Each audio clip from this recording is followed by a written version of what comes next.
Data uri mu ijuru, ubane natwe muri kino cyigisho tugiye kwiga, niryo sengesho ryacu mu izina rya Yesu. Amen.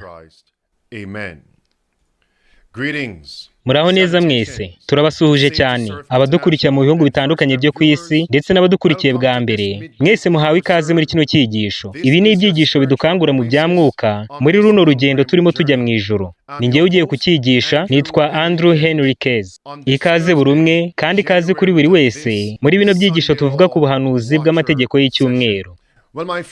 None inshuti zanjye, ntabwo nashobora guhita mvuga ibintu byose Uwiteka yanyigishije mu mutima wanjye kandi numva mpatwa kuvuga, ariko kubw'ubuntu bw'Imana ngiye kwigisha byinshi bishoboka, kandi kubw'ubuntu bw'Imana nyine tugiye gusangira byinshi cyane kandi by'ingenzi uyu munsi. None inshuti zanjye, nk'uko mubibona, bari gutegura no guteganya ko hagiye kubaho ibitero bikomeye cyane by'ikoranabuhanga. Ibitero byinshi cyane kandi bidasanzwe mu by'ikoranabuhanga bigiye kuba. Ibyo bigiye kurimbura imyubakire y'ubukungu yose muri Amerika ndetse no ku isi yose. Kandi ikibazo gikomeye twakwibaza ni iki ngiki: mbese nditeguye? Mbese wowe uriteguye? Mbese twaba turimo turitegura? Ntimwibagirwe imfunguzo 5 zo kugira ngo tuzabashe kurokoka. Ikindi kintu cya kabiri ngiye kuvuga ni ikibazo kiri muri Banki ya Amerika ndetse n'uburyo bw'ikoranabuhanga bwo kubika amafaranga bwitwa zera. Mbese inshuti zanjye, ni iki kirimo kiraba? Mbese byagenda bite tubyutse muri kino gitondo maze abenshi muri mwebwe mugasuzuma ku makonti yanyu ya banki, mukareba ku mafaranga y'ikoranabuhanga mwabikije? Byagenda bite muramutse musanzeho zeru, mugasanga nta mafaranga na makeya ari kuri konti zanyu? Mbese mwabigenza mute kandi mwakora iki? Nshuti zanjye, ngiye kuvuga kuri ayo makuba agiye kuza, kandi tudatinze reka tubyinjiremo. Reka twinjire muri kino cyigisho cy'ingenzi. Mbese niki kiri kuba muri Banki ya Amerika? Nimurebe hano, baravuze ngo abakiriya ba Banki ya Amerika barakaye cyane nyuma y'uko babonye amafaranga yo kuri konti zabo atangana nayo babikije, abandi bagasanga babura amafaranga yabo y'ikoranabuhanga yose. Bino byabayeho ejo hashize.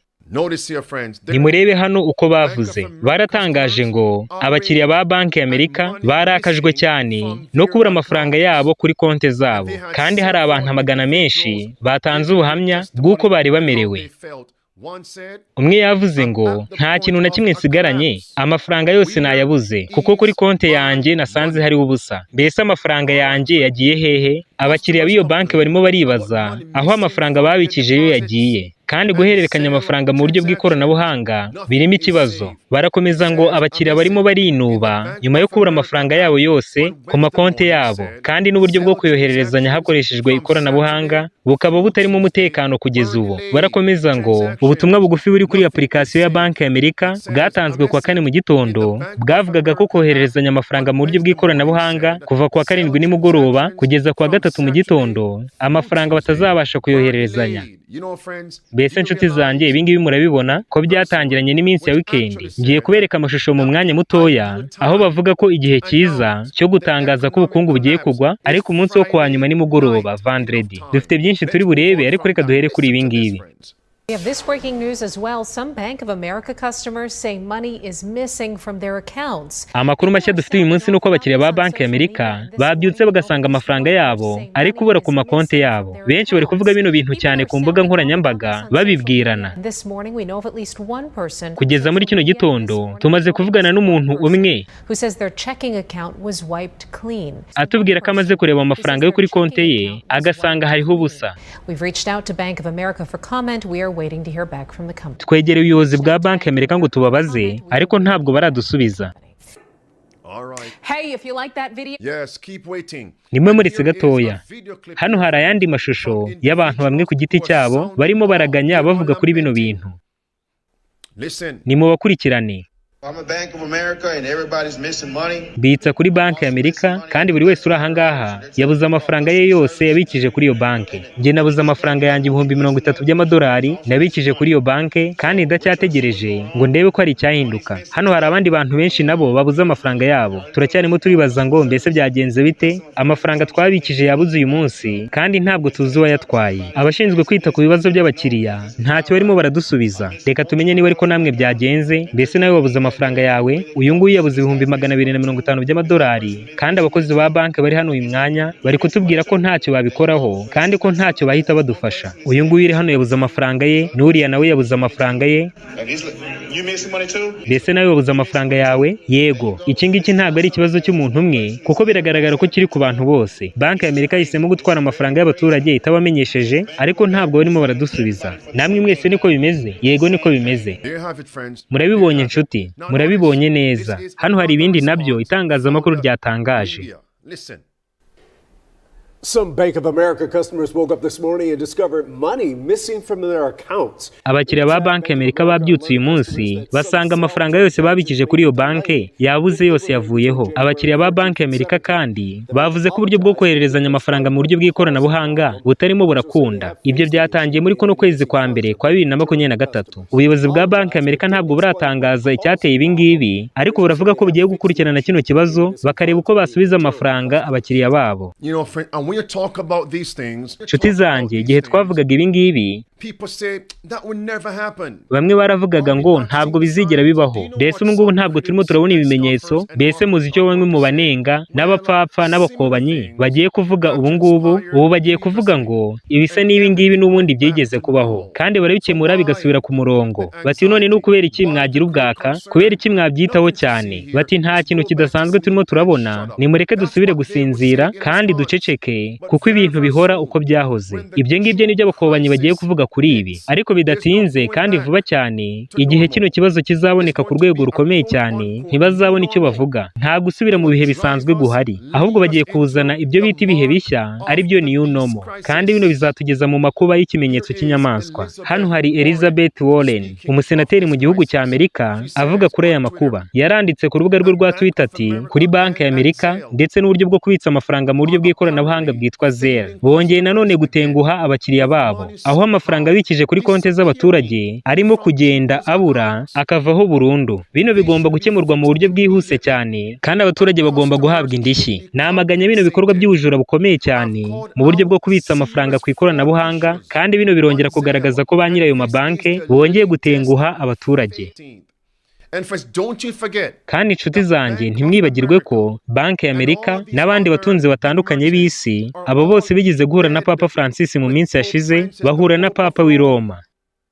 Mbese byagenda bite baramutse bari gukurikiza gahunda bemeranyijeho? Bino twigeze kubivuga mbere. Kandi niba ubishidikanyaho, reba mu Byahishuwe 18 urebe ku murongo wa 2 kugeza ku murongo wa 3, ahanditse ko Babuloni ikomeye ari isobanura ubupapa, ihujwe cyane n'abatunzi bo mu isi. Kandi hagati aho, mbese ni bangahe muri mwebwe bizera yuko hari gahunda ziba zarateguwe kandi bigatangazwa mbere yuko ziba binyuze mu buryo bw'amashusho n'ikoranabuhanga? Umuntu umwe yashyize kuri Twitter aya mashusho ngiye kubereka, arangije yandikaho ngo amashusho y'ibikinwa mu buryo bwa kartoni. Igihe cyose abayategura baba bazi ibyo bategura. Mbese aya mashusho ibyayo mujya mubibona, nimurebe ibi ngibi. Nimurebe kuri screen zanyu. Mbese hariya handitseho ngo iki? Uriya mutunzi wo mu isi wanditse hariya ninde? Ni Banki ya Amerika. Nimukurikirane kandi murebe. What do you mean the bank is out of money? Mbese ubwo sobanuye iki iyo uvuga ngo nta mafaranga ari kuri banki? Insolvent? Bisobanuye ko idashobora kwishyura amafaranga abayahabikije. You only have enough cash for the next 3 customers. Gufite amafaranga y'abakiriya 3 gusa. Nimwemuretse gatoya, mwemuretse. Ntabwo mfite amafaranga yanyu hano, ari mu nzu ya Bill no mu nzu ya Fred. Ngo amafaranga yanjye ari mu nzu yawe.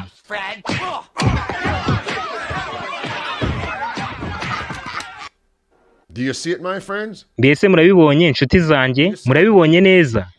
How do they know that? Mbese bino bari babizi bate? Ibintu byose biba byateguwe, kandi igitangaje nuko aya mashusho aba yarasohotse cyane mu myaka myinshi mbere yuko bino bibaho. Abantu benshi cyane barasinzira iyo n'ibintu nk'ibi ngibi biba byarateguwe bigenda bijya mu mwuzuro wabyo. Kandi impamvu y'ingenzi ituma bategura bino bintu mbere ni ukubera ko ari nabo baba barabyubatse, barateguye uko bizagenda.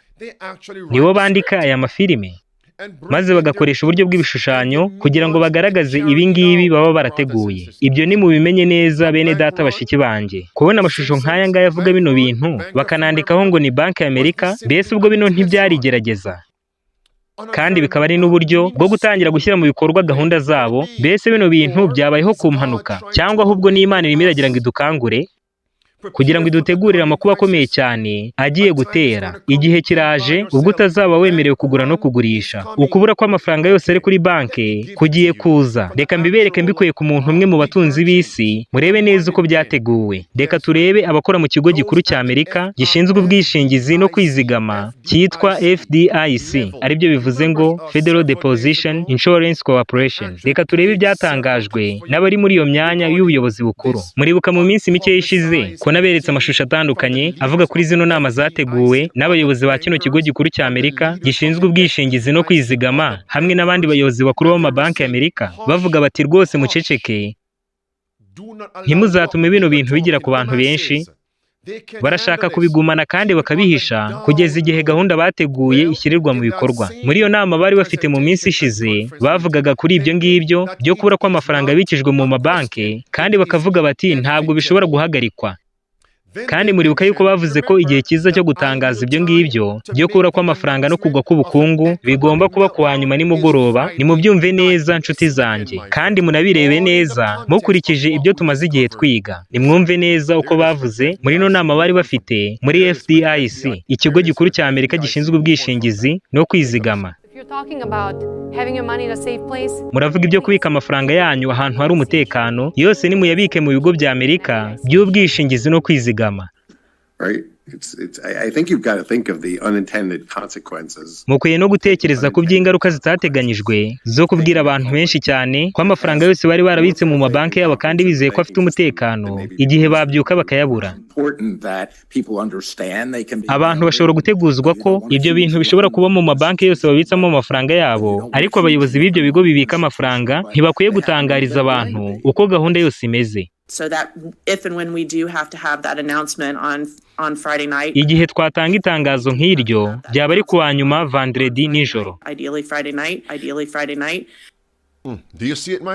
Mbese murabibonye nshuti zanjye, reka nongere kubabwira iki ngiki. Iyo mvuga ku bijyanye n'umwiteguro dukeneye, nk'uko nabivuze mu minsi ishize ubwo navugaga ku by'aba bantu mu buryo bwuzuye, niba wari uhari cyangwa wibuka neza ibyo twarebye icyo gihe, wandike ngo Matayo 24. Twarebye muri Matayo 24 umurongo wa 14 kugeza ku wa 21, aho Kristo yatubwiye neza ko tugomba kwitegura ko amakuba azabaho. Arangije yongeraho ngo musenge kugira ngo guhunga kwanyu kutazaba mu bihe by'imbeho cyangwa ku munsi w'isabato. None baravuze ngo kuwa nyuma nimugoroba, mwibuke ko isabato itangira kuwa nyuma izuba rirenze ikarangira kuwa karindwi izuba rirenze. Rero nidusenge, kandi kino ni igihe cyo kwitegura. Muribuka za ntambwe 5 zo kwitegura. Iya mbere ni uguhinduka k'umutima, iya kabiri ni ugutura mu cyaro ahari amazi n'umwuka mwiza, ndetse hagakurikiraho n'ivugabutumwa, ugusenga cyane no gufasha abandi. Noneho rero hano hari umuyoboro wa YouTube wa Quack Brothers, kandi muri aya mashusho ngiye kubereka ndababwira ko nabanje gusuzuma neza ngo menye ko ari iby'ukuri. Ni muri ibyo bagaragaje kuri bino bintu bateguye bigiye kuba nk'uko byateguye n'abayobozi b'isi. Mbese bigiye kuba ni ibiki? Ni ibitero bikomeye cyane mu by'ikoranabuhanga. Amakuba akomeye cyane aturutse mu by'ikoranabuhanga, aribyo bigiye kunyeganyeza cyane mu buryo bukomeye ubukungu bw'isi yose kandi mu buryo bubi. Muribuka ya gahunda y'umuryango mpuzamahanga ushinzwe ubukungu bw'isi ivuga ngo impinduka zikomeye, the great reset, aho bavuga ko ntacyo uzabutunze kandi wishimye. Bazavuga bati mwa baturage mwe twabuze amafaranga yanyu, bati mu buryo tutateganyije habayeho ibitero by'ikoranabuhanga bikozwe n'abaterabwoba cyangwa binjirira ibigo by'ikoranabuhanga bakoresheje mudasobwa. Bati rero nibo babikoze, none ikoranabuhanga ryacu ryose ryapfuye, ryataye umurongo, nta kintu kikiri gukora. Bavuge bati ntimugire ubwoba, tuzabishyura. Bati kandi tuzabasubiza amafaranga yanyu mwatakaje mukayabora kuri konti zanyu. Batariko ibyo tuzabigeraho gusa dukoresheje kubinjiza mu buryo bushya bw'ifaranga ry'ikoranabuhanga, aribyo bizatuma buri muntu wese abasha kwinjira mu buryo bushya bw'ikoranabuhanga. Nimurebe bino bene data bashiki banje. The government wants to implement something, and this is a pattern that's happened throughout history. Iyo leta ishaka kugira ikintu ishyira mu bikorwa, nk'uko inari intambwe bakoresha igihe cyose, ndetse n'amateka arabigaragaza. But typically if governments want to implement something, niba leta rero ishaka kugira ikintu ishyira mu bikorwa, in which they go, hey, we're here to help, kugira ngo ibashe kuza ivuga ngo turi hano kugira ngo tubafashe, nk'uko umwe mu baperezida ba Amerika yigeze kubivuga ati leta nikubwira ngo turi hano kugira ngo tugufashe, uzamenye ko ikunze kuba ifite umugambi mubi. I foresee something tragic happening. ubwo rero ndabona ko hari ikintu gikomeye cyane kandi kidasanzwe kigiye kubaho. I see again a technological pandemic. Ndabona icyorezo cy'ikoranabuhanga, A cyber attack, right? kizitwa ibitero by'ikoranabuhanga, kizatuma ibintu byose by'ikoranabuhanga bihungabana cyane. Nureba ku makuru atandukanye yagiye atangazwa na guverinoma ya Amerika avuga ko bashaka kwinjiza abantu bose mu buryo bushya bw'ifaranga ry'ikoranabuhanga, bahora bavuga ngo umugambi nyamukuru wo kwinjiza abantu bose mu buryo bushya bw'ifaranga ry'ikoranabuhanga ni ukugira ngo babarinde ibitero by'iterabwoba by'ikoranabuhanga. Ubwo rero nibwo buryo bashobora guteza icyorezo cy'ikoranabuhanga kugira ngo binjize abantu mu buryo bushya bw'ifaranga ry'ikoranabuhanga.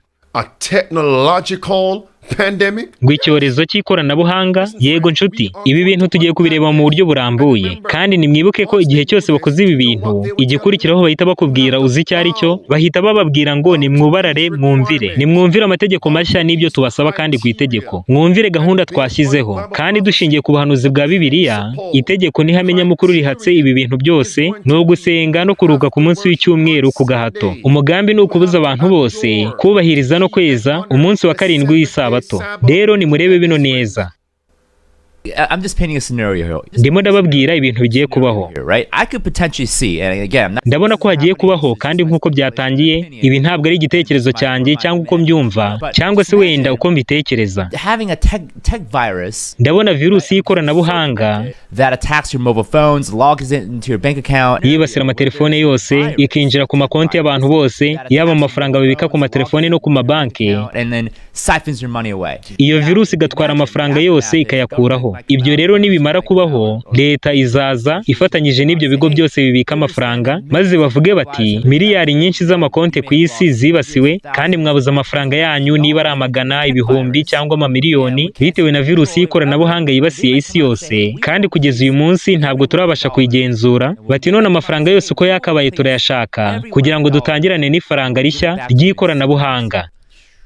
Just as that, friend. Ibyo ngibyo murabyumvise neza, mwumvise uko bimeze. Kandi inshuti zanjye, mbese ni bangahe muri mwebwe mufite amatelefone yanyu, kandi muri ayo matelefone akaba ariho mubitsa amafaranga yose mu buryo bw'ikoranabuhanga? Ndabizi ko benshi mubika amafaranga mukoresheje bino bikoresho by'ikoranabuhanga birimo amatelefone, za iPad n'amakonti ya banki. Ibyo mvuga murabyumva neza. Aho ngaho niho tubika amafaranga yacu. Mukanda imibare mugiye kubika amafaranga, bakakubaza bati mbese urifuza kubitsa? Uti yego. Bati rero ubikije amafaranga yawe. Mwibuke ko iri koranabuhanga ryose na buno buryo bwose bwo kubitsa amafaranga buba bufite ababugenzura mutazi kandi mutarabona. Inyuma y'ibyo ubitsa hari ubukugenzura kandi utazi. Uwo nguwo niwe ureba amafaranga yawe igihe utayareba, kandi afite uburenganzira bwose bwuzuye ku mafaranga yose wabikije. Ushobora kuvuga uti ibyo ngibyo ntacyo bimbwiye. None se baba barimo baritegura bate bino bitero by'ikoranabuhanga ko bino ari ibigo bikomeye cyane by'ikoranabuhanga kandi bishora amafaranga menshi atabarika mu mutekano w'ikoranabuhanga ryabo? Byakumvikana bite ko abantu bafite umutekano ungana gutyo baterwa n'ibitero by'ikoranabuhanga bakibwa amafaranga, maze bakakubwira bati amapassword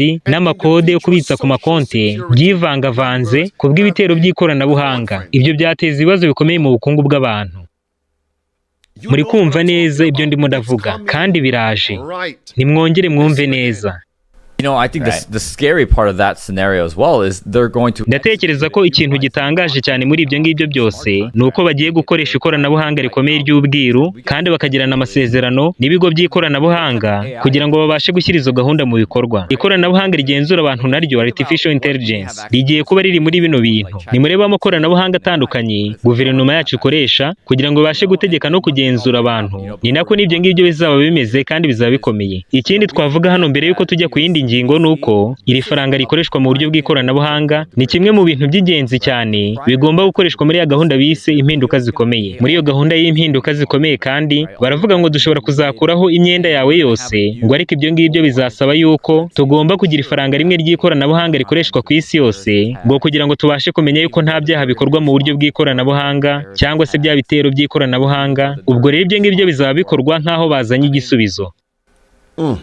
I mean, some people can see it. Mbese abantu bamwe nabo bashobora kubibona, nubwo bazagira uruhare mu gushyirwa mu bikorwa kwa bino bintu, ariko nabo bashobora kubibona. I believe all they need nizere yuko bene aba bantu ikintu babura ari ukuri gukeya gusigaye batari babona k'ubutumwa bwiza bw'iteka ryose nk'uko biboneka mu byahishuwe igice cya 14 umurongo wa 6 kugeza kwa 12 kandi bazifatanya n'abakomeza amategeko y'Imana b'ubwoko bw'Imana kandi kidasanzwe muri ibyo ngibyo ni uko bene abo bantu bagiye gufata imyanya y'abazashungurwa bagakurwa mu babarirwa ko bizera ukuri kw'iki gihe nuko bimeze bene data bashiki banje kandi mwibuke bino nabyo ntimubyibagirwe. the new injection. Inkingo nshya zigomba gutangwa ni ifaranga rikoreshwa mu buryo bw'ikoranabuhanga ubwo turavuga mu rwego rw'ubukungu. Create the tech virus. Kurema virusi y'ikoranabuhanga maze bagatera urukingo isi yose aribwo buryo bw'ifaranga ry'ikoranabuhanga. And friends, it won't be in your arm. Kandi ntabwo bizinjira mu kuboko ahubwo twavuga ngo ni ku kiganza. Kandi mwibuke yuko tubwirwa mu byanditswe byera ko benshi bazagurisha ubugingo bwabo ndetse bakagurisha n'agakiza kabo kugira ngo babone ibyo kurya, imyambaro ndetse n'amafaranga. Yuda ni urugero rumwe rw'ibyo ngibyo. Esawu nawe ni uko nguko byagenze. Mu gitabo cyitwa Maranata paji 162 haranditse ngo amategeko y'abantu azakomezwa cyane ku buryo abagabo n'abagore benshi bizabatera gutinya kubahiriza itegeko rya 4 ry'isabato kubwo gutinya kubura ibyo kurya n'imyambaro. Arakomeza ngo bazifatanya n'ab'isi mu kwica amategeko y'Imana kugira ngo babone uko babaho. Mbese muziki ibyo ngibyo bisobanuye kuri njyewe, sinzi wowe uko ayo magambo yumva, ariko nizera yuko gucumura kubwo gutinya kubura ibyo kurya n'imyambaro ibyo bizatera abantu benshi kwakira ikimenyetso cy'inyamaswa. Kandi ibyo ngibyo binyibutsa imfunguzo 5 zo korokoka. Bivuze ko kwizera Uwiteka bizatuma tubona ibyo kurya n'imyambaro.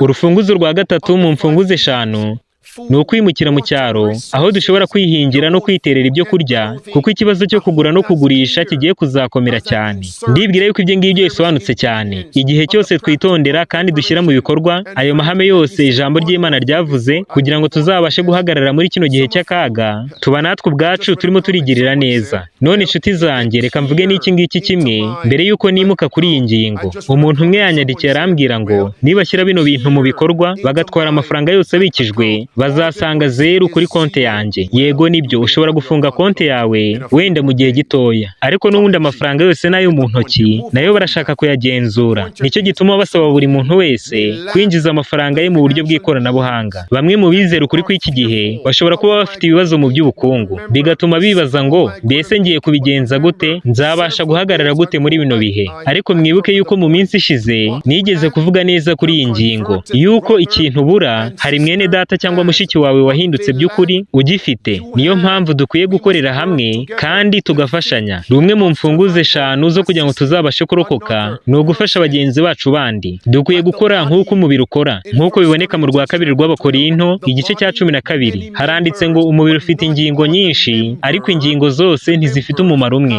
Amatwi arumva, amaso akareba, umunwa ukavuga, kandi buri kimwe kiba kirimo kirafasha ikindi. Uko ni nako impano Imana yahaye ubwoko bwayo mu itorero ryayo zitandukanye. Hari abo yahaye impano yo gufasha.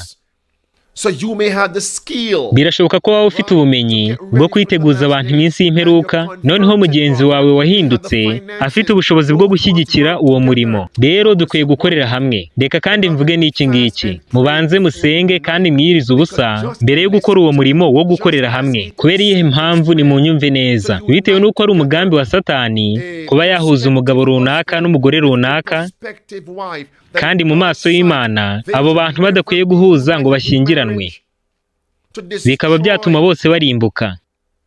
Ni umugambi wa Satani kandi kuba yahuza mwene data n'undi mwene data ngo bajye mu cyerekezo cy'umurimo umwe, kandi ibyo bintu Imana ibona ko atari ko byagakwiye kugenda. Wenda umwe yarahindutse undi atarahindutse. Noneho reka mvuge bino mbere yuko dukomeza ku bindi. Bakundwa, biteye ubwoba kandi biratangaje cyane kuko bamwe bashobora kureba aya mashusho nk'aya twarebaga ku bintu byateguwe maze bakavuga bati yego rwose bigiye kuba. Bata amafaranga yose ari ku mabanki bagiye kuyajyana, yego. Bati niba no mashusho yarabivuze ubwo bigomba kuba. Abandi bati niba umuryango mpuzamahanga ushinzwe ubukungu nawo warabivuze ubwo bigomba kuba ari ukuri. Bati mu buryo bumwe cyangwa se ubundi tugomba kwemera ko ariko bimeze. None se Bibiliya n'umwuka w'ubuhanuzi nabyo byaba byaraduhaye amashusho atandukanye kandi y'iby'ubuhanuzi y'ibizaba muri iyi minsi y'imperuka? Ariko benshi muri twebwe ubu ngubu ni abakobanyi. unbelieving. ntabwo bakizera ibyo ijambo ry'Imana ryavuze, ntabwo bakemera ibyo bintu by'ubuhanuzi byanditse muri Bibiliya no mu mwuka w'ubuhanuzi. Yesu yavuze muri Yohana 14:29 ati bino mbibabwiye bitaraba kugira ngo ubwo muzabona bibaye muzizere. Rero ntabwo dukwiye gushidikanya, ahubwo tugomba kwizera. Noneho nimwumve neza iby'aya mashusho ari aha ngaha. Will be, I believe, a parallel move with how quick we're going to see. Ndatekereza yuko bigiye kwihuta cyane mu kubona uburyo bushya bw'ifaranga ry'ikoranabuhanga. Rolling out. I don't think it's in 10 years. Don't think it's in 5 years. Ntabwo ntekereza ko ari mu myaka 10, sintekereza ko ari no mu myaka 5, ahubwo ni mu gihe gitoya cyane muri no myaka iri imbere.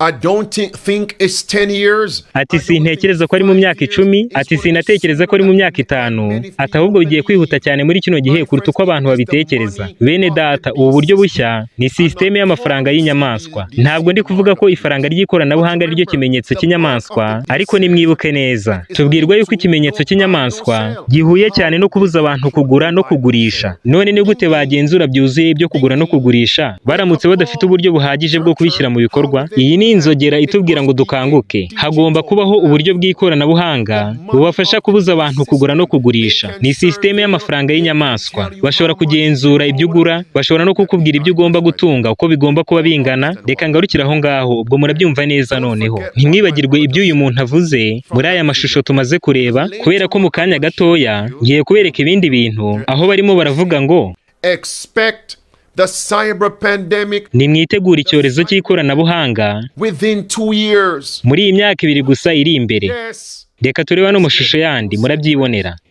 Yeah, and they may say, oh, because this is a digital virus, there's nothing we can do. Yego, bazavuga ngo iyi ni virusi y'ikoranabuhanga kandi nta kindi kintu twakora, ariko dufite urukingo rw'ikoranabuhanga, aribwo buryo bw'ifaranga rihuriweho ku isi yose ry'ikoranabuhanga. Bashobora kuzavuga bati mujye mu masoko aho mushaka kugurira hose mufite application nshya twabahaye, bityo muzajya mwohererezanya amafaranga y'ikoranabuhanga gusa kandi ku buntu. You know, man can say whatever they want to say. Bene data, umuntu ashobora kuvuga ibyo ashaka kuvuga byose. Umuntu ashobora kandi gushyiraho amatariki ntarengwa y'igihe azasohorezaho imigambi ye mibi, cyangwa se bagashyiraho amatariki ntarengwa y'igihe bazashyirira mu bikorwa gahunda zabo z'ubugome, bagira ngo batware burundu umudendezo w'umutimanama w'abantu kandi barenganye ubwoko bw'Imana. Ariko bene data, nimwibuke iki ngiki: Imana niyo nyiri ibihe, kandi mu kuboko kwayo niyo igena ibihe. Yesu Kristo ubwe yaravuze ngo nta n'igishwi kimwe gipfa Uwiteka Imana itabizi. Mu gitabo cya Yobu igice cya mbere n'igice cya kabiri tubona ko Satani atashoboraga gukora kuri Yobu habe n'akantu na gatoya Imana ubwayo itabyemeye, kandi Imana niyo yatanze igihe kugira ngo Yobu ageragezwe. Igitutu cyose Satani yashakaga gushyira kuri Yobu ntabwo byari gukunda Imana itabimwemereye. Rero Imana ntizemera ko amakuba agira ku bwoko bwayo itabanje kubategura kandi mu buryo bwuzuye. Abazumvira imiburo yayo izabategura mu buryo bw'imibereho ndetse n'uburyo bw'iby'umwuka. Ushobora kuvuga uti pasiteri, mbese ibyo ngibyo wabitangira igihamya mu byanditswe byera? Yego rwose nagitanga. Mu gashyamba k'i Getsemani, mbese muzi yuko Yesu Kristo yahasengeye inshuro 3, ku nshuro ya 3 asenga nibwo yavuze ngo ungambanira ari bugufi, ati ngaho nimusinzire. Arangije ahita ababwira ngo nimukanguke.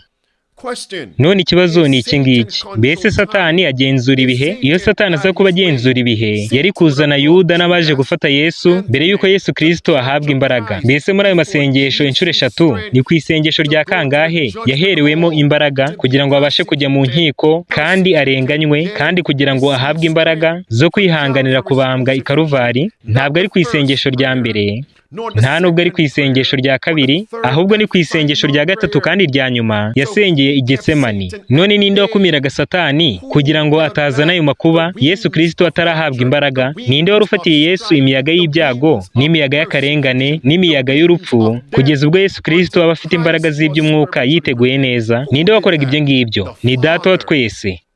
Kandi ibyo Yesu Kristo yaciyemo nibyo natwe abizera tugomba kunyuramo. None ni ukubera iki twagira ubwoba? Ni ukubera iki twahangayika? Wowe kora uruhare rwawe ubashishijwe n'imbaraga z'Imana, kandi urekere aho ngaho gukobana, urekere no guhunikira. Imana izagukorera ibisigaye. Mbese ayo magambo atera imbaraga? Hari byinshi tugiye gukomeza kureba. Nimureke noneho tujyane. Ku munsi w'ejo hashize navuze ku by'iriya nama y'umuryango mpuzamahanga ushinzwe ubukungu. Inama yabereye muri Davos, kandi icyo bavugaga ni iki? Bavugaga ibyo gukemura ibibazo bikomeye n'amakuba birimo biraboneka ku isi. Barangije baravuga bati dukeneye uburyo bushya bw'imikorere. Dore hano niko byanditse, bino nabivuzeho, niyo mpamvu ntagiye kongera kubisoma, ariko dore biri hano uko bimeze. Noneho muri iriya nama yabereye i Davos y'umuryango mpuzamahanga ushinzwe ubukungu bw'isi, baravuze ngo dushobora kwitegura ko hazabaho ibitero bikomeye by'ikoranabuhanga cyangwa se icyorezo cy'ikoranabuhanga, ukwangirika gukomeye kw'ibintu byose by'ikoranabuhanga, kandi bikazaba ari ibintu biri ku isi yose, bigahungabanya ikoranabuhanga ryose mu bihugu byose byo ku isi. Ngo ibyo ntibizaba mu myaka 10, ntibizaba no mu myaka 20, ntibizaba no mu myaka 5, ahubwo ni muri iyi myaka 2. Nimurebe hano ku rubuga rw'umuryango mpuzamahanga ushinzwe ubukungu bw'isi. Babitangaje tariki 18 z'ukwa mbere 2023. Ni amagambo ari ku rubuga rw'umuryango mpuzamahanga ushinzwe ubukungu bw'isi ubwarwo. Umutwe baravuze ngo ubwumvikane buke mu bya politike buratuma hakomeza kuzamuka cyane impungenge z'uko hazabaho ibitero bikomeye cyane bibi by'ikoranabuhanga muri iyi myaka 2 iri imbere uhereye 2023. None abarimo baradukurikira, nimurebe ibumoso hepfo bwa screen zanyu, nimurebe ikirangantego cy'uyu muryango mpuzamahanga ushinzwe ubukungu bw'isi. Mbese muri kubona umuntu usa nk'aho ari guseka? Cyangwa se buriya kiriya gice cy'uruziga gisobanuye iki? Bishoboka ko byaba ari ibyo ngibyo. Mu yandi magambo, itariki ntarengwa bari barihaye yari 2030, aho bavuze ko ntacyo uzaba utunze kandi uzaba wishimye. Bo ngo nibo bazaba bagenzura ibintu byose, bati kandi ngo muzaba mwishimye. Benshi bazishimira kuba nk'ibikinisho bya za leta zabo, bazishimira gutanga umudendezo wabo, bazishimira gutanga amakuru yabo y'ibanga n'ibindi bitandukanye. Reka turebe ku yandi makuru hano. CNBC Amerika nayo yanditse ngo inama yabereye i Davos muri 2023. Iyo nama yavuze ko ubushyamirane buhari mu bya politike utuma impungenge zirushaho kuzamuka z'uko hagiye kubaho ibitero bikomeye cyane by'ikoranabuhanga muri iyi myaka 2. Ni mu byiyumvire muri iyi nama babyivugira, aya ntabwo ari amagambo yanjye. The most striking finding that we found is that 93% of cyber leaders. Ikintu gitangaje cyane twabonye nuko 93% y'abayobozi bose b'ibigo by'ikoranabuhanga ndetse na 86% y'abayobozi b'ibigo byose by'ubucuruzi bwifashisha ikoranabuhanga bizera badashidikanya yuko umutekano mukeya uri mu isi mu bya politike ugiye gutuma habaho amakuba akomeye cyane ajyanye n'ikoranabuhanga azatuma ibintu byose by'ikoranabuhanga nk'amafaranga bibura muri iyi myaka 2. Ibyo ngibyo bizaba birenze cyane ibyo twigeze tubona mu mateka yose. Mbese murabibonye inshuti zanjye? Ngo ni mu myaka ingahe? Mu myaka 2. Ariko bashobora kuvuga ibyo bashaka byose, ariko se ninde ugenzura ibihe? Ninde ugenzura ibihe? Uwaremye ibihe niwe ugenzura ibihe. Twavuga ngo amena. Kugira ngo ugire imyaka 2 ugomba kubanza kugira umwaka umwe, kandi kugira ngo ugere ku mwaka umwe ugomba kubanza kugira amezi, kandi kugira ngo ugire amezi ugomba kubanza kugira ibyumweru, ndetse kugira ngo ugire ibyumweru ugomba kubanza kugira iminsi 7, kandi kugira ngo ugire iminsi 7 ugomba kubanza kugira umunsi. None ninde wavuze ngo habeho umucyo? Nuko umucyo ukabaho ndetse n'umugoroba ukabaho, ikavuga ngo uwo ni umunsi wa mbere. Ninde wakoze ibyo ngibyo? Ntabwo ari Papa w'i Roma, nta nubwo ari Klaus Schwab, ahubwo ni Imana Umuremyi. Ni Yesu Kristo ubwe, we jambo ry'Imana. Yohana igice cya mbere umurongo wa mbere kugeza kwa 3 niho biri. None ubwo ninde ugenzura ibihe? Reka kandi bino mbyongereho, igihe kiri bugufi. Twavuga ngo amena. Igihe kirasohoye. Mbese ugaragaza ishusho ikundwa ya Kristo nk'uko byagakwiye kuba biri? Nimwitegure kandi nimwitegure cyane. Ukwiye gupfa kandi ugapfa cyane, ugapfa ku by'isi kugira ngo uzukire muri Yesu Kristo, kuko igihe kiri bugufi. Nimurebe mu nyandiko z'ibanze, paje 64 na paje 67, haranditse ngo igihe rwose kirasohoye kigiye kurangira. Noneho rero nimurebe kuri ibi ngibi. Bino bitero by'ikoranabuhanga bakomeje kugenda bavuga, babitangaza mu bihe n'ahantu hatandukanye, ubu ngubu biraje rwose. Iyi ngiyi ni imirindi gusa. Drum roll. Biraje rero nta kabuza, nimwumve neza. The COVID-19 pandemic has shaken our economies and societies to the Icyorezo cya COVID-19 cyahungabanyije ubukungu bwacu cyane ndetse kibasira n'umuryango wacu nk'abantu cyane. Cyatweretse ukuntu nta bwirinzi dufite cyane iyo bigeze mu bibazo by'ubuzima. No mu isi y'ikoranabuhanga, ibibazo nk'ibyo ngibyo birahari ubu ngubu, ariko birimo birirengagizwa. Igitero cy'ikoranabuhanga gifite imyitwarire nk'iya COVID-19 kizihuta cyane bikomeye mu isi yose kurusha virusi iyo ari yo yose y'ubuzima. Umuvuduko kizaba kiriho gikwirakwira uzaba ukubye inshuro 10 uko coronavirus yakwirakwiraga. Hold on. 10 times greater? Muritse gatoya ngo bizaba bikomeye inshuro 10 kurusha COVID-19, inshuro 10. Ubwo bizibasira computer zanyu, byibasire n'amatelefone, byibasire n'imodoka zose z'ikoranabuhanga, bikanibasira gahunda zose zikoreshwa hifashishijwe ikoranabuhanga. Turi kuvuga ingaruka bino bintu bizajya ku buzima bw'abaturage bose. Bazashyiraho guma mu rugo mu isi yose y'ikoranabuhanga nk'uko byagenze ku cyorezo cya COVID-19. Ngaho nimwibaze icyo cyorezo cy'ikoranabuhanga. Reka dukomeze dukurikirane. Kugira ngo mwumve uko ibyo bimeze, nimurebe ku ndwara imwe y'inzoka zo mu nda yigeze kubaho mu mateka. Muri 2003 hateye indwara y'inzoka zo mu nda yitwa salamasafi. Yikubaga inshuro 10 buri nyuma y'amasegonda 8. Yibasiye abantu 75,000 mu minota 10 gusa. Yibasira abantu miliyoni 11 mu masaha 24 gusa. Kugeza uyu munsi kubw'amahirwe, ibyorezo n'ibitero by'ikoranabuhanga ntabwo biribasira ubuzima bwacu nk'uko ibyorezo by'ubuzima byabigenje. Ariko ingaruka z'ubukungu ibyo bitero bizagira ku buzima bwacu bwa buri munsi bizaba bikomeye cyane kandi birusha cyane ingaruka twatewe n'ibyorezo by'ubuzima. Murabona uburyo bwonyine bwo kugira ngo twirinde icyorezo cy'ikoranabuhanga kimeze nka COVID-19 mu by'ubuzima ni ugukura ku ikoranabuhanga ibikoresho byose by'abantu byashobora kwibasirwa n'ibitero by'ikoranabuhanga. Mbese ibyo ngibyo murabyumvishe? Ngo uburyo bwonyine bwo guhagarika ibi byorezo n'ibitero by'ikoranabuhanga ngo ni ugukura ku murongo cyangwa ku ikoranabuhanga ibikoresho byose by'abantu. Mbese yaba ari ya gahunda yitwa impinduka zikomeye, guhagarika gukomeye ibintu byose. Mbese baba barimo baratubwira ibigiye kuba? Uburyo bwonyine bwo kwirinda icyorezo cy'ikoranabuhanga kimeze nka COVID-19 mu by'ubuzima ni ugukura amamiliyoni menshi y'ibikoresho by'abantu ku murongo w'ikoranabuhanga ndetse no kuri interinete. Kandi ibi ngibi bigakorwa mu gihe cy'iminsi gusa. Umunsi umwe isi yose itari kuri interinete byatwara ubukungu bw'isi yose arenga miliyoni 50 z'amadolari, utabariyemo ingaruka z'ubukungu n'iz'imibereho y'abantu byazaboneka nyuma bitewe n'uko bino bikoresho by'ikoranabuhanga dukoresha tubikenera kugira ngo tubashe gukora ingendo ndetse no kwivuza. Ibyo biterwa n'uko isi y'ikoranabuhanga imaze kwihuza cyane n'isi yacu y'ibigaragara. Iyo niyo mpamvu ingaruka z'ibitero bikomeye by'ikoranabuhanga bizahungabanya cyane abaturage b'isi yose kandi bikaba birusha ubushobozi ibyo twamaze igihe twitegura. COVID-19 yagaragaye nk'amakuba atari yitezwe, uko ni nako icyorezo cy'ikoranabuhanga kizaba kimeze. Reka twitegure icyo cyorezo cy'ikoranabuhanga. Igihe ni iki ngiki. The time is when? Ngo igihe ni ryari? Igihe ni iki ngiki. Barimo baribaza ngo mbese bizagenda bite? Buri kintu cyose cyo ku isi nigikurwa ku murongo, ngo urugero umunsi umwe gusa. Ngiye kubaza ibibazo bibiri. Icya mbere, mbese ni bangahe muri twebwe twaba tuzi abantu bashobora kubaho no kurokoka baramutse batagiye kwikoranabuhanga byibuze umunsi umwe? Muzi bangahe? Ni bangahe muzi bakomeza kubaho baramutse badafite ikoranabuhanga? Ikibazo cya kabiri, reka njye mu buzima bw'umuntu ku giti cye. Mbese ni bangahe muri mwebwe mudukurikiye mushobora kubaho no kurokoka muramutse mubayeho umunsi umwe gusa mutari ku ikoranabuhanga? Ni bangahe muri mwebwe bakomeza kubaho? Ni bangahe? Icyo nashakaga kuvuga ni iki ngiki. Nshuti zanjye, nizera yuko umwe mu migambi y'isabato yo ku munsi wa 7 ni ukugira ngo idutegurize amakuba agiye kuza.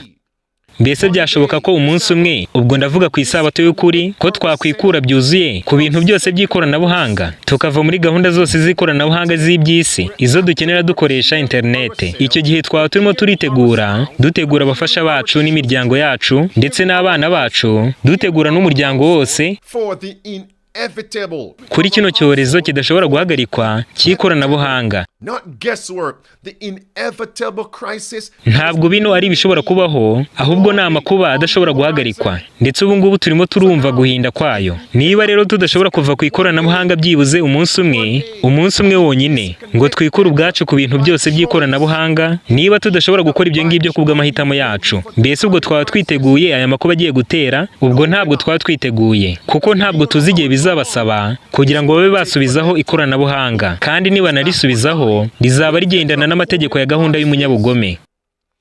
Mbese ubwo dukwiye gutangira kwitegura ryari? Abana bacu tugomba kubategura ryari? Mwibuke yuko muri iki gihe kiri imbere nta mahitamo azaba gihari, tuzaba duhatirwa gusa kubikora. Ubwo rero bazaba babasha kutugenzura kugira ngo babashe kwemerera abantu kugura no kugurisha ndetse no gukomeza ubuzima bwa buri munsi. Mbese nshuti zanjye, muzi impamvu bashobora kuvuga gutya? Ni ukubera ko ari bo bategura aya makuba. Nimureke twumve n'indogobe ubwayivuga. Ubwo icyo nshaka kuvuga muracyumva, nimukurikirane. Nimureke twumve ibyo Klaus Schwab ubwe, umuyobozi w'umuryango mpuzamahanga ushinzwe ubukungu, yivugiye mu magambo ye. Turabizi neza, ariko ntabwo turimo turabyitondera cyane bihagije ngo twitegure igikorwa gishishana gitewe n'ibitero by'ikoranabuhanga kizibasira byuzuye ibintu byose birimo iby'ingufu, ubwikorezi n'ingendo ndetse n'iby'ubuzima byose. Umuryango wose w'abaturage uzibasirwa n'icyo cyorezo cy'ikoranabuhanga, ku buryo icyorezo cya COVID-19 kizagaragara nk'akantu gato cyane kahungabanyije isi ubigereranyije n'ibyo byorezo n'ibitero by'ikoranabuhanga bikomeye cyane bigiye kuza. Friends, please, you have heard this from. None bene data, murabyumvishe neza biturutse mu kanwa k'indogobe ubwayo. Twumvise ibigiye kuba, ngo ibyo bitero n'ibyorezo by'ikoranabuhanga bizatuma COVID-19 igaragara nk'akantu gato cyane kahungabanyije isi. Aravuze ngo amavuriro ndetse n'ubwikorezi n'ingendo, ibibuga by'indege, za gari ya moshi, ngo ikintu cyose kizibasirwa. Nimutekereze uko ibyo bintu bizaba bimeze. Bene data bakundwa, ntimuze kubabaka, ahubwo mukomeze guhanga amaso Kristo, mukurikirane ibyigisho byo kwikoranabuhanga igihe cyose mugifite uburyo. Ariko nanone icyo ndimo ndavuga nuko dukwiye kwitandukanya kubw'amahitamo yacu na bino bikoresho byose by'ikoranabuhanga ntibitugire imbata, by'umwihariko ku munsi w'isabato. Nimwumve neza ibyo ndimo ndavuga. Njya nibuka ibihe aho nakuriye mu muryango w'abubahiriza isabato, kandi ntitwumvaga radiyo na rimwe ku munsi w'isabato. Iyo gahunda yatangiraga byibuze isaha imwe mbere y'uko isabato itangira. Nta gahunda z'iby'isi na zimwe twakoraga. Ibyo ngibyo byatangiraga byibuze isaha imwe mbere y'uko izuba rirenga isabato igatangira. Ibintu byose mu rugo byaracecekeshwaga. Ntabwo twari dufite internet icyo gihe, ariko ibintu byose by'ikoranabuhanga byarahagararaga. Mbese ni bangahe namwe mwibuka iyo minsi? Niba urimo andika nayo ngo ndabyibuka. None uyu munsi dufite abana, kandi benshi muri bo babaswe n'ibi bikoresho by'ikoranabuhanga. Benshi babaswe na interinete bakazirutisha gahunda z'iyobokamana, ariko ntabwo dukwiye kwirundumurira muri izi gahunda z'iby'isi. Icyo Imana ishaka kutwigisha nuko tugomba kwitegura aya makuba akomeye agiye kuza. Mbese ubwo ibyo mvuga murabyumva neza? Ndifuza ko buri wese muri twebwe yakwitegura, imiryango yacu yose ikitegura. Dukanguke cyane kandi tugumye dukangutse mu bya mwuka. Tuganire mu miryango yacu kandi twitaneho ndetse dusengerane. Dusengane n'abana bacu nabo mu muryango wacu wose. Dukwiye gutangira kwitegura kubw'amahitamo yacu kugira ngo ubwo ano makuba azatera azasange twiteguye. Mbese turiteguye muri ano makuba? Tubwirwa mu gitabo Intambara Ikomeye paje 589 ko abavuga ko bashakira isi amahoro ndetse no kwirinda ibyorezo ari nabo ubwabo bateza ibyo byago, kandi ngo bazakora ibyo ngibyo kugeza igihe imidugudu n'ibirorero bizasigara ari amatongo n'ibidaturwa. Mwabonye nka biriya Klaus Schwab amaze kuvuga ati nimwitegura ibintu bikomeye cyane n'abaturage barakaye ndetse n'isi irimo umutekano muke. Mu yandi magambo bazajya bashyiraho ibintu bizajya bituma abaturage ubwabo barakara. Ngiye kubereka ibyo ngibyo, hanyuma duhite tujya muri Bibiliya. Nshuti zanjye, niba ari ukurangurura narangurura kugira ngo ibintu byumvikane. ndamutse mfite impanda igaragara nayo ubwayo nayivuza kugira ngo byumvikane, ariko ubu ngubu ngiye gukoresha ijwi ryanjye nkoreshe n'igitabo cy'ibyahishuwe kugira ngo ibyo ngibyo byumvikane.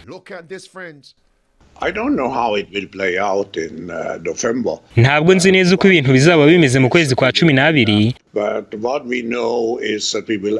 ariko icyo nzi cyo neza nuko uyu mwaka uzarangira dufite abantu benshi badafite akazi, by'umwihariko mu bakora mu bijyanye n'ubukungu. Benshi muri bo bazabura akazi kandi tuzabona abantu benshi cyane barakaye cyane. Ibyo ngibyo byatangiye kuboneka ubu ngubu, ariko bizarushaho kwiyongera cyane kugeza mu iherezo ry'uyu mwaka. Ayo makuba azagumana natwe igihe kinini kugeza igihe tuzaba tumaze kubona umuti.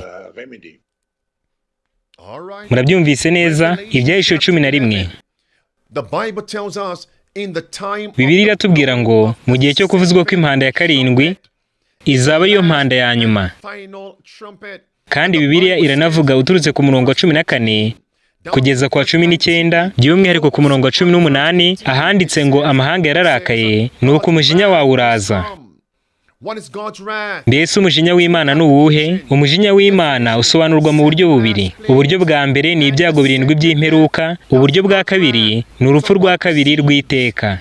Ibyo nibyo byitwa umujinya w'Imana. None niki kibanziriza umujinya w'Imana? Nuko amahanga agomba kurakara. Nshuti zanjye, twakomeje kujya tubona amahanga arakaye, ariko hari ikintu kidasanzwe noneho kigiye kuba, kandi kigiye gutuma habaho iki? Kigiye gutuma amahanga yose arakara ku rwego rukomeye cyane. Mbese ni bangahe muri mwebwe muzarakara igihe uburyo bwanyu bw'imibereho buzaba bukuweho, amafaranga yose ari ku makonti y'amabanki akabura kandi nta bisobanuro babahaye? Abana batoya benshi cyane bazarira. Abana bonswa nta byo kurya bazaba bafite. Benshi bazabura aho kuba. Mbese ibyo murabyumva bene data? Nta kazi kandi nta mirimo. Muri icyo gihe kandi ibyorezo n'amakuba bikomeye cyane bizaba biri kuyogoza isi. Ibyo ngibyo byose biri kuberaho rimwe kandi bigiye kwiyongera cyane. Bityo rero amahanga agiye kurakara cyane. Bene data, ni iki kizatebutsa umujinya w'Imana? Kandi ni ikihe kintu kizaza muri icyo gihe amahanga arakaye mbere yo gusukwa k'umujinya w'Imana? Ikigiye kuza ni ikimenyetso cy'inyamaswa, nk'uko biri mu byahishuwe 14 umurongo wa 9 kugeza kwa 10. Ibyo bizatuma amahanga arakara cyane nabwo, maze bitebutse umujinya w'Imana. Mbese icyo abayobozi b'isi barimo baravuga ni iki? Ngo nuko abaturage b'isi yose bagiye kurakara cyane. Mbega ukuntu turi bugufi cyane. Sanga mugenzi wawe umubwire uti ndagukunda cyane, none ndifuza kukuburira. Ubwo ndavuga abo mu muryango wawe, abaturanyi bawe, inshuti zawe, abo mukorana, abo mwigana n'abandi. Kubo mubana ubabwira uti ntabwo nifuza gucungurwa kandi mwebwe murimbutse, bityo ndifuza yuko twese ducungurwa. Uti ndifuza yuko twese twitegura. Ubabwira uti kugira ngo bigerweho tugomba kugira impinduka hano mu rugo. Benshi muri mwebwe mwabaswe no kugwa ivutu, abandi muranywa cyane, abandi muracyarya inyama n'ibindi. Ubabwira uti kino nicyo gihe cyo guhindura imico yacu, tukarwanya ipfa ryacu, tugakoresha ibikomoka ku bimera gusa, twishakira ibyo kurya twihingiye. Benshi muri mwebwe mwabaswe n'ikoranabuhanga, muve muri ubwo bubata kandi mwige gutsinda ibyo ngibyo ku bw'amahitamo yanyu.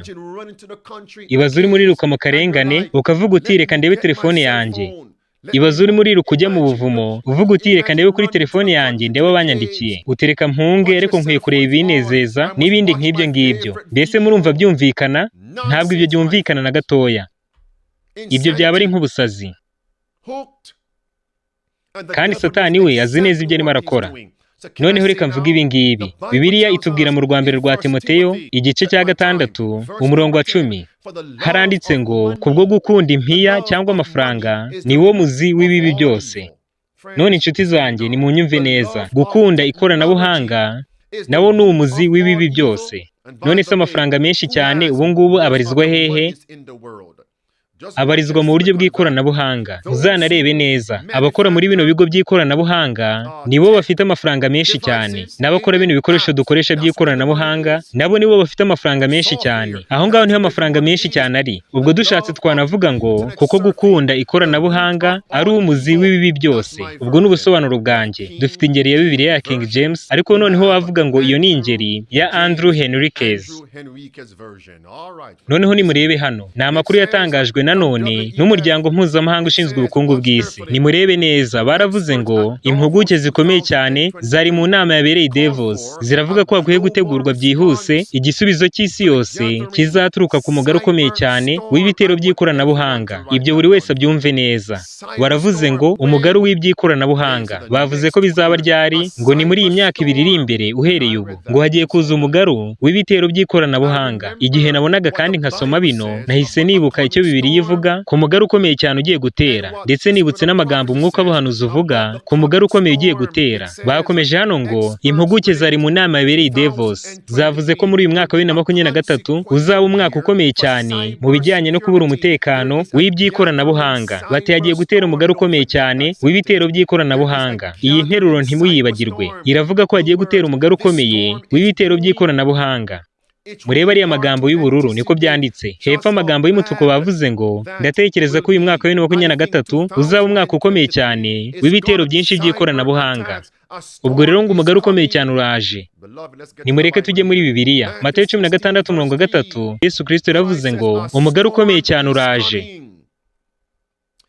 Ariko ubu abavuga ko ari ubwoko bw'Imana bayoboye gutandukanya ibimenyetso by'iminsi y'imperuka mu birimo biraba mu isi. Luka 12:54 kugeza kwa 56 naho harerekana ko umugari ukomeye ugiye kuza. Nimureke rero twe kuboneka ko turi indyarya. Umuraba ukomeye uraje bene data.